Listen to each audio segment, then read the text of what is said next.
Hey all, so I am Joydeep Chakravarti, welcoming all of you to my YouTube channel Study with Joydeep, and today's topic is the Corporate Identification Number. आज हम लोगों का जो topic है वो है corporate identification number, that is CIN। इसे हिंदी में कहते हैं कंपनी निगमन पहचान संख्या। तो चलिए बिना किसी देर का वीडियो शुरू करते हैं। अच्छा देखिए, जिस प्रकार हमारे लिए जो आधार कार्ड होता है या फिर जो पैन कार्ड होता है वो हमारा क्या है, पहचान संख्या है, पहचान कोड है, एक तरीके से आप बोल सकते हैं। जो भी आधार कार्ड है या फिर पैन कार्ड है उसे हम लोग आइडेंटिफिकेशन कोड कहते हैं। ठीक उसी प्रकार कंपनियों के लिए भी एक आइडेंटिफिकेशन कोड बनाया गया है। वो क्या है? वो है कॉरपोरेट आइडेंटिफिकेशन नंबर। अब जिस तरह आधार कार्ड के जरिए किसी भी पर्सन का, किसी भी व्यक्ति का सारा डिटेल्स हम लोग निकाल सकते हैं कि वो कहाँ रहता है, उसका डेट ऑफ बर्थ कब है, ठीक है, उसका जो एड्रेस है वो कहाँ पर है, उसका जो बैंक डिटेल्स है, सारा जान एकदम कंप्लीट इन्फॉर्मेशन हम लोग आधार कार्ड के माध्यम से निकाल सकते हैं। ठीक उसी प्रकार कॉरपोरेट आइडेंटिफिकेशन नंबर से हम लोग कंपनी के बारे में कंप्लीट इन्फॉर्मेशन निकाल सकते हैं कि कब उसका जन्म हुआ था, मतलब कब कंपनी रजिस्टर्ड हुआ था, ठीक है, उसका शेयर कैपिटल वगैरह कितना है, उसका एड्रेस कहाँ है, कंपनी का रजिस्टर्ड ऑफिस कहाँ पर है। तो एकदम डिटेल्स में जितनी भी जानकारियाँ हैं उन सारी जानकारियों को हम लोग एक्सेस कर सकते हैं थ्रू कॉरपोरेट आइडेंटिफिकेशन नंबर। क्या लिखा है इसमें? देखिए, corporate identification number is 21 digit alpha numeric code issued to the companies incorporated within India, okay, on being registered by ROC. What is the full form of ROC? The full form of ROC is Registrar of Companies. The Registrar of Companies is situated in different states across the India under MCA, that is Ministry of Corporate Affairs. चलिए समझते हैं। जो corporate identification number होता है, जैसे हम लोगों के लिए आधार कार्ड है, हमारा पहचान संख्या, हमारा पहचान पत्र, ठीक उसी प्रकार कंपनियों के लिए भी कॉरपोरेट आइडेंटिफिकेशन नंबर कंपनियों का क्या है, आईडी कार्ड है। ठीक है, ये क्या है, इसमें 21 डिजिट का अल्फा न्यूमेरिक कोड होता है। देखिए, हमने यहाँ पर नंबर लिख के काट दिया है, क्योंकि अगर आप लोग नंबर लिखेंगे ना, अगर आप लोग ये लिखेंगे कि corporate identification number is 21 digit alpha numeric number, तो ये नंबर गलत हो जाएगा। ये एक कोड है, नंबर नहीं है, ठीक है। Corporate identification number is a code. किस टाइप का कोड है? इसमें क्या क्या होता है? इसमें 21 डिजिट का अल्फा न्यूमेरिक कोड होता है, मतलब इसमें अल्फ़ाबेट भी होता है और नंबर्स भी होते हैं। अच्छा, दूसरी बात है, ये किसको इशू किया जाता है? तो जो कॉर्पोरेट आइडेंटिफिकेशन नंबर होता है वो सिर्फ उन्हीं कंपनियों को इशू किया जाता है जिसका कि इनकॉर्पोरेशन अर्थात रजिस्ट्रेशन विद इन इंडिया हुआ है। फॉरेन कंपनियों को हम लोग कॉर्पोरेट आइडेंटिफिकेशन नंबर इशू नहीं करते हैं। या फिर ऐसे कंपनीज जिसका कि इनकॉर्पोरेशन या फिर रजिस्ट्रेशन भारत के बाहर हुआ है, उनके लिए हम लोग कॉर्पोरेट आइडेंटिफिकेशन नंबर इशू नहीं करते हैं। ठीक है, चलिए अब ये क्वेश्चन है, कॉर्पोरेट आइडेंटिफिकेशन नंबर कौन जारी करता है ना? कॉर्पोरेट आइडेंटिफिकेशन नंबर जारी करता है ROC। The SIN, that is corporate identification number, is issued by ROC। What is the meaning of ROC? ROC means the registrar of companies. ठीक है, ये मिनिस्ट्री ऑफ कॉर्पोरेट अफेयर्स का office होता है। ये डिफरेंट स्टेट्स में office होता है जहां पर हम लोग कंपनियों को या फिर लिमिटेड लायबिलिटी पार्टनरशिप्स को रजिस्टर्ड करते हैं। ये सारा काम ऑनलाइन होता है, पहले ऑफलाइन होता था, बट अभी मिनिस्ट्री ऑफ कॉर्पोरेट अफेयर्स के वेबसाइट पर ये सारा काम जो है वो ऑनलाइन होता है। इतना हो गया। अब देखिए, हाँ, द कॉर्पोरेट आइडेंटिफिकेशन नंबर किसको दिया जाता है? हमने क्या बताया था? जिन जिन कंपनियों का रजिस्ट्रेशन या फिर इनकॉर्पोरेशन भारत में हुआ है, उन सभी कंपनियों को हम लोग कॉर्पोरेट आइडेंटिफिकेशन नंबर देते हैं। वही इसमें लिखा है, all companies registered in India which includes the private limited companies, the one person companies, the government companies, the non profit companies मतलब नॉट फॉर प्रॉफिट कंपनी, ठीक है। यहाँ पर नॉन नहीं होगा, यहाँ पर होगा not, NOT, not for profit company, जिसे कि हम लोग सेक्शन 8 कंपनी के नाम से भी जानते हैं, और पब्लिक लिमिटेड कंपनीज एक्सेट्रा। तो the corporate identification number is provided to all companies that is registered in India, which includes the private limited companies, the one-person companies, government companies, non-profit companies, not profit companies, not for-profit companies and public limited companies और etc. ठीक है। अच्छा, अब क्या है? हाँ, अब यह है, देखिए, however the corporate identification number is not provided to LLP limited liability partnership। देखिए, हमने कल बताया था कि कंपनीज एक्ट 2013 के अंतर्गत एक नया कंसेप्ट बनाया गया है लिमिटेड लायबिलिटी पार्टनरशिप का। लिमिटेड लायबिलिटी पार्टनरशिप में दोनों ही गुण होता है, दोनों ही क्वालिटी होता है, दोनों ही कैरेक्टरिस्टिक्स होता है। कंपनी का भी कैरेक्टरिस्टिक्स होता है और जो पार्टनरशिप है उसका भी क्वालिटी होता है। कंपनी से हम लोगों ने जो लिमिटेड लायबिलिटी का कंसेप्ट है उसमें यहाँ पर यूज़ किया गया है। लिमिटेड लायबिलिटी पार्टनरशिप मतलब ऐसे पार्टनरशिप्स होते हैं, ऐसे पार्टनरशिप्स फर्म होते हैं जिसका कि रजिस्ट्रेशन कंपनीज एक्ट के अंदर ही होता है, बट उनका जो लायबिलिटी होता है वो लिमिटेड होता है। हम कल देखे थे कि जो पार्टनरशिप फर्म का जो लायबिलिटी है वो अनलिमिटेड है, परंतु LLPs यानी कि लिमिटेड लायबिलिटी पार्टनरशिप का जो लायबिलिटी होता है वो क्या होता है? लिमिटेड होता है। ठीक है। The CIN is not provided to LLP, जो कॉर्पोरेट आइडेंटिफिकेशन नंबर है वो लिमिटेड लायबिलिटी पार्टनरशिप को प्रोवाइड नहीं कराया जाता। तो इसको क्या दिया जाता है? देखिए, for LLPs the ROC gives LLPIN। LLPs के लिए हम लोग limited liability partnership identification number देते हैं। जैसे नेचुरल पर्सन्स के लिए, जो कि इंडिया का जो रेसिडेंस है उसके लिए आधार कार्ड है, ID कार्ड, या फिर एक पैन कार्ड है, पैन कार्ड को भी आप अपने ID कार्ड के रूप में यूज़ कर सकते हैं, या फिर वोटर कार्ड है। ठीक उसी प्रकार जो कंपनियां भारत में रजिस्टर्ड हुआ है उन कंपनीज के लिए corporate identification number as a ID card के रूप में काम करता है। और LLP यानी कि लिमिटेड लायबिलिटी पार्टनरशिप्स के लिए हम लोग क्या देते हैं? LLPIN, limited liability partnership identification number. ठीक है, ये हम लोग देते हैं। अच्छा, देखिए, the limited liability partnership identification number is an unique 7-डिजिट आइडेंटिफिकेशन नंबर ऑफ LLP।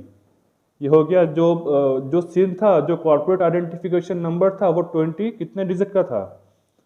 वो था आपका 21 डिजिट का। ठीक है। जो limited liability partnership identification number है वो 7 डिजिट का है, ये 7 डिजिट का है। देखिए अब क्या इसमें क्या लिखे हैं? SIN, that is corporate identification number, is used for tracking all the aspects and activities of a company from its incorporation। देखिए, जब हम कंपनी को रजिस्टर्ड करते हैं, या फिर जब कंपनी का इनकॉर्पोरेशन होता है, उसी दिन से कंपनी को क्या होता है, क्या मिलता है? कॉर्पोरेट आइडेंटिफिकेशन नंबर मिल जाता है। तो जैसा कि हमने पहले बताया था, हमारे जो आधार कार्ड है उससे हमारा सारा डिटेल्स निकल सकता है। मेरा नाम तो है ही आधार कार्ड में लिखा हुआ, मेरे पेरेंट्स का नाम यानी कि फादर का नाम, या फिर एड्रेस, जितने भी मेरे बैंक डिटेल्स हैं, उन सारा एकदम कंप्लीट जानकारी किसी भी पर्सन के बारे में आधार कार्ड के माध्यम से हम लोग जान सकते हैं। तो ठीक उसी प्रकार कॉर्पोरेट आइडेंटिफिकेशन नंबर से भी हम कंपनी के कंप्लीट एस्पेक्ट्स या फिर कंपनीज के एक्टिविटीज़ को ट्रैक कर सकते हैं। कंपनी का क्या ऑब्जेक्टिव है, कंपनी का कितना शेयर कैपिटल है, ठीक है, कंपनी का कहाँ कहाँ बैंक अकाउंट है, या फिर कंपनी का रजिस्टर्ड ऑफिस कहाँ पर है, ये सारा डिटेल्स हम लोग एकदम जान सकते हैं बाय कॉर्पोरेट आइडेंटिफिकेशन नंबर। वैसे इन सब में प्रीवियसली रहता है, बट फिर भी तो corporate identification number is used for tracking all the aspects and activities of a company from its incorporation. ठीक है। चलिए अब क्या है? अब है usage of CIN. Usage of CIN मतलब हम कॉर्पोरेट आइडेंटिफिकेशन नंबर को कहाँ कहाँ यूज कर सकते हैं। देखिए क्या लिखे हैं? Every company that is established in India needs to quote its CIN on various documents which includes.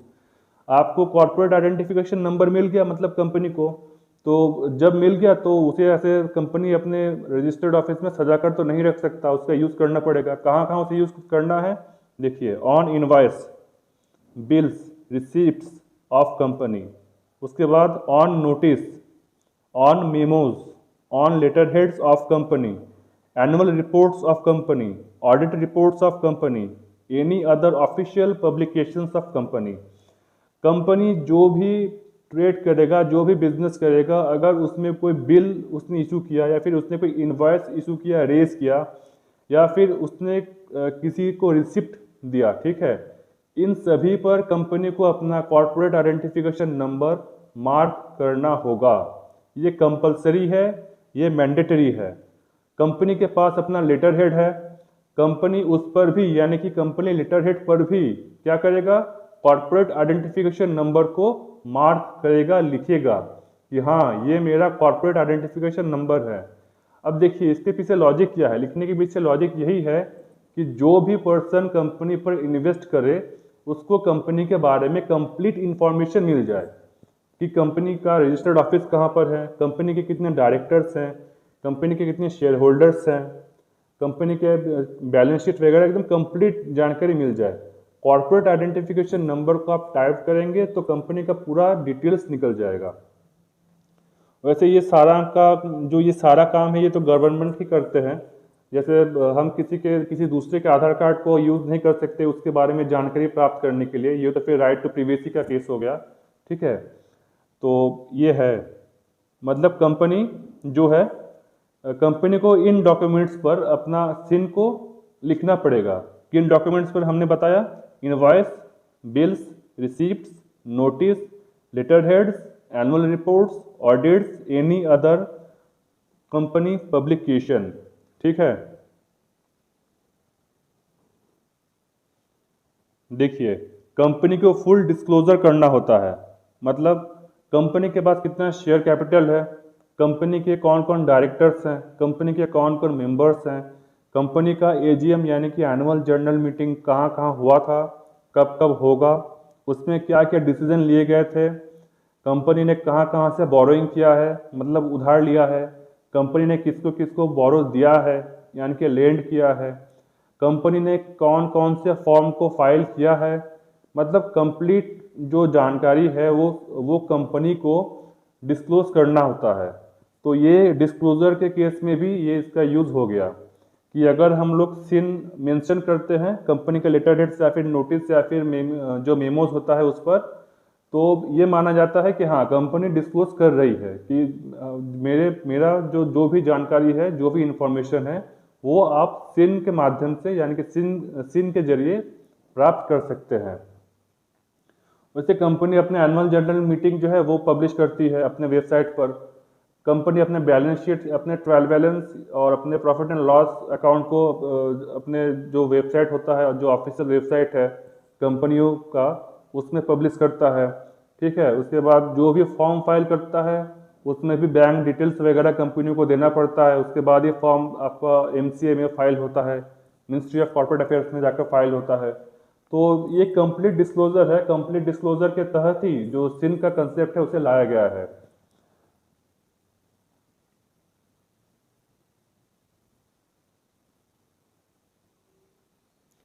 अब देखिए penalty for non compliance of mentioning सिन।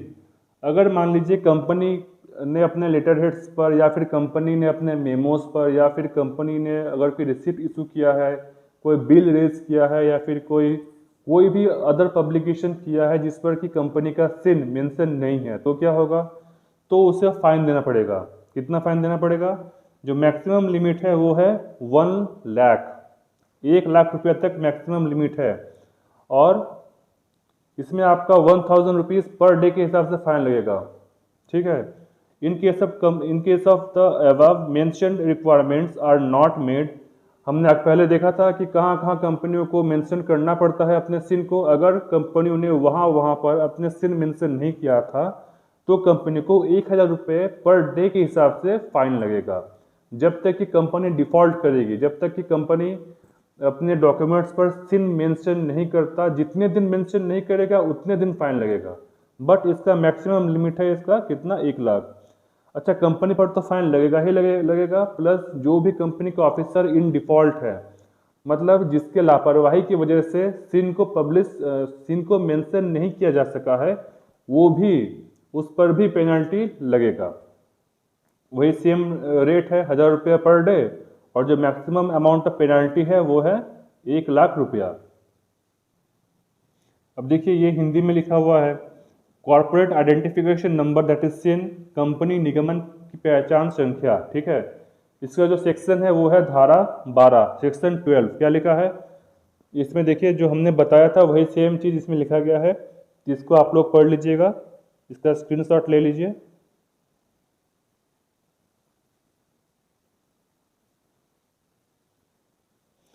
इसमें देखिए लिखा गया है, कंपनी के लिए इसकी पहचान संख्या को अपने व्यावसायिक पत्रों, बिल पत्रों के शीट या इसके सभी सूचना पत्रों यानी कि नोटिस पर और अन्य कार्यालय प्रकाशनों पर अंकित करना आवश्यक है, ठीक है। अगर नहीं करेगा तो फाइन लगेगा। कितना फाइन लगेगा, पेनल्टी कितना लगेगा, 1000 रुपये per day till the date of default.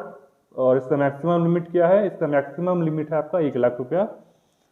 ये आपका कंप्लीट हो गया। अच्छा, एक और चीज़ है, आरओसी किसे कहते हैं, that is registrar of companies. इसे किसे कहते हैं, इसे भी हम लोग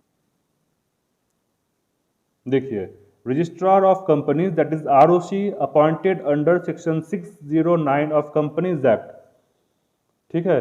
जो आरओसी का जो अपॉइंटमेंट होता है वो कब होता है, मतलब वो कौन से सेक्शन के अंडर होता है, वो होता है under section 609 of companies act. अच्छा, जब आप कंपनी लॉ का पेपर लिखेंगे तो उसमें जो जो भी रिलेवेंट सेक्शंस है उसको मेंशन करना अनिवार्य है। अगर आप लोग गलत सेक्शन लिखोगे तो आपका नंबर काट लिया जाएगा। यहाँ पर जैसा कि हमने बताया था कि हर एक स्टेट पर कंपनियों का आरओसी होता है, that is registrar of companies होता है। जैसे अगर आप कोई भी कंपनी वाराणसी यानी कि बनारस में फॉर्म करेंगे या फिर इनकॉर्पोरेट करेंगे तो आपको कंपनी के रजिस्टर के लिए कहाँ जाना पड़ेगा, कानपुर। जो बनारस का जो आरओसी है वो कानपुर में बैठता है, ठीक है। तो जितनी भी फाइलिंग्स होती है बनारस में, जितनी भी कंपनियां काम करती हैं, उन सभी कंपनियों का फाइलिंग, उन सभी कंपनियों का रजिस्ट्रेशन हम लोग कहाँ करते हैं, हम लोग करते हैं कानपुर आरओसी के पास। ये ध्यान रखिएगा, हर एक स्टेट, हर एक यूनियन टेरिटरीज का एक अपना अलग अलग आरओसी है, अलग अलग रजिस्ट्रार ऑफ कंपनीज है, जो किसके अंडर काम करता है, जो कि काम करता है under MCA, that is ministry of corporate affairs. Clear हो गया। तो चलिए आज के लिए इतना ही। बाकी कल हम लोग देखेंगे कॉस्ट अकाउंट। कॉस्ट अकाउंट का जो न्यूमेरिकल क्वेश्चन से कल से हम लोग शुरू कर देंगे। कुछ स्टूडेंट्स को लगता है कि जॉयदीप सर बस थ्योरी ही पढ़ा सकते हैं, जो प्रैक्टिकल क्वेश्चन है, जो न्यूमेरिकल है उसको पढ़ा नहीं सकते। तो कल से उन स्टूडेंट्स की भी जो धारणा है उसको चेंज करना है थोड़ा सा।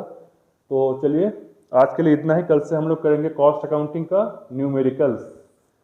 एक और बात है, देखिए इससे पहले जो भी हमने वीडियो डाला था कंपनी लॉ का, वो बहुत ही इंपॉर्टेंट वीडियो है। एग्जाम में क्वेश्चन वहीं से आएगा। जो जो भी नोट्स मैंने बनाया है उसी नोट्स को आप लोग पढ़ेंगे, उसी नोट्स से एग्जाम में क्वेश्चन आएगा। कैसे लिखना है, जैसे मैंने नोट्स बनाया, जैसे मैंने लिखा, उसी तरीके से आप लोगों को लिखना पड़ेगा। ठीक है, चलिए गुड नाइट।